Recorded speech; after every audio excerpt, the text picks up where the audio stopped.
Hi, I'm Bells Craig, and today I want to talk about the one of the many primers that can help people to process trauma or process emotions in their day-to-day life, or even just feel more whole within them instead of feeling as though they have a block.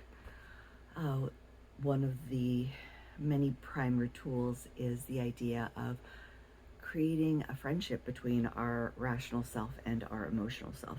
Many of us walk through the world only in touch with one side of ourselves.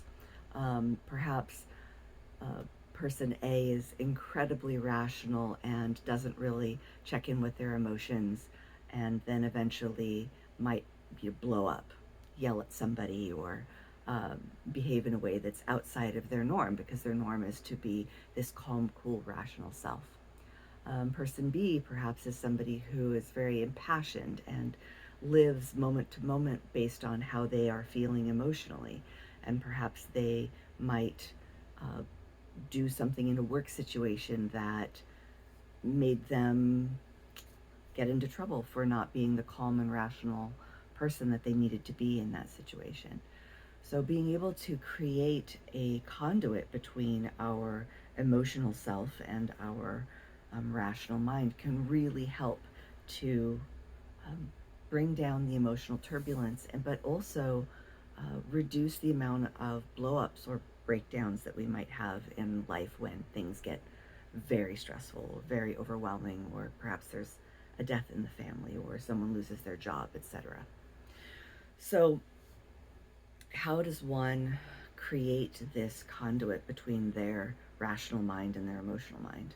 And a very gentle, basic way to do that, that is incredibly powerful, is to visualize in our minds that I, the person that's talking in my mind, I, the person in control, is the rational mind.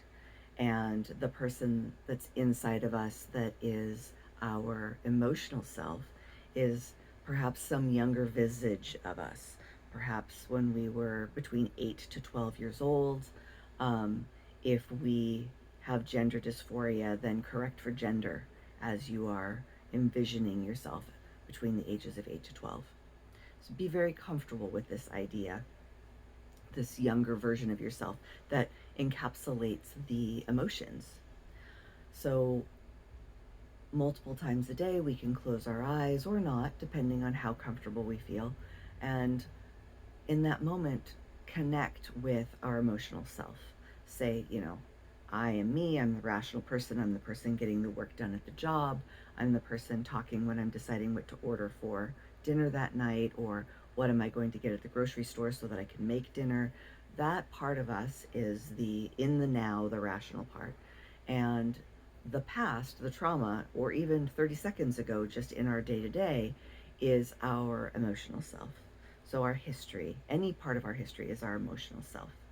So, being able to connect and say, hey, younger self, maybe you want to give them a name like little so and so, or younger so and so, or buddy, or even just call them a pet name, sweetie, or something. Whatever you feel comfortable with, that you feel is wholesome and safe.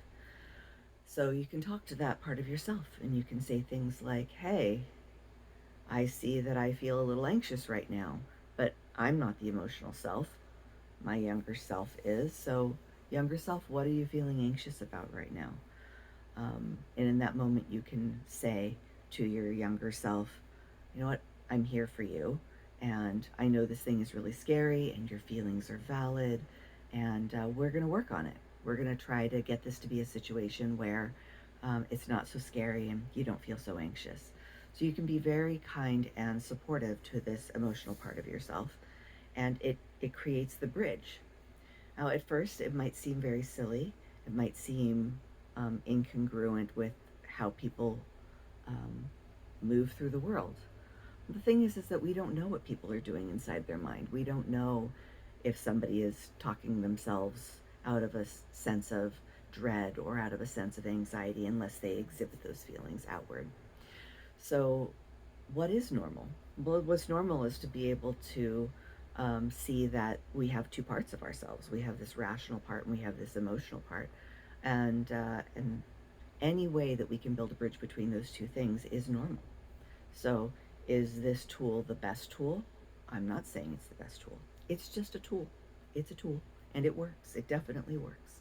So, being able to practice this through the day, just whenever, whenever you walk out the door, whenever you walk in the door, or whenever you're eating, or whenever you're taking some water, drinking some tea, or what have you. Like, get into the habit of connecting with this other part of yourself. It is a huge, amazing doorway to being able to talk to your emotional self about trauma, or keep calm in a stressful situation, or be able to figure out why we don't feel confident in some situation and be able to mend that. So, as a primer, this is the primer how to connect the two halves that we all have, which is the rational and the emotional. I'm not saying that there aren't other parts. I'm just saying that these are the two that we're working with in this primer right now. So I hope that you will, in your day to day life, give this a try and be kind. Be kind to your younger self. Be the adult that you wished somebody had been to you when you were a child. Say the positive and loving things that you wish that could have been there for you, or perhaps that were there for you. It's a moment to change our perspective about our younger self. So it's a good opportunity to grow and heal in a lot of ways, taking small steps. So I hope you've enjoyed this primer. If you are interested in reaching out to me, you can look for me at lifecoach.contactin.bio. Thank you.